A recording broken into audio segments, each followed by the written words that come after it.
Hi, it's me again with Corel Draw Tips and Tricks. I did a video just on this font today, and the gentleman doesn't have this exact font, and he's wondering if his font doesn't weld. Well, any font will want it weld, but you need to weld it when it's a curve.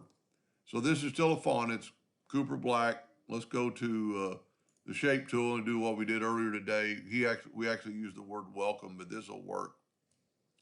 Now, when you select this, no weld tool shows up.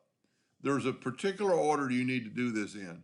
One, you need to go to Object and break it apart. That breaks every letter apart.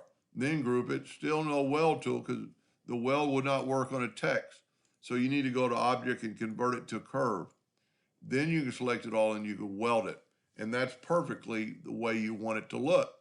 But if you do it out of order, if we put it like this and we go and we convert it to a curve first, and then we go to Object and we break the curve apart, basically, because we have all the letters.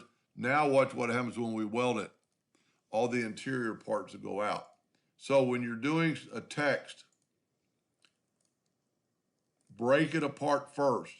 Break the text apart. Then select it all. And then basically you're converting every letter to a curve. So every letter will be separate. You can see the O is still there. Now you can select it all and weld it, and it'll weld. Hope that helped him a little bit. Thank you for watching.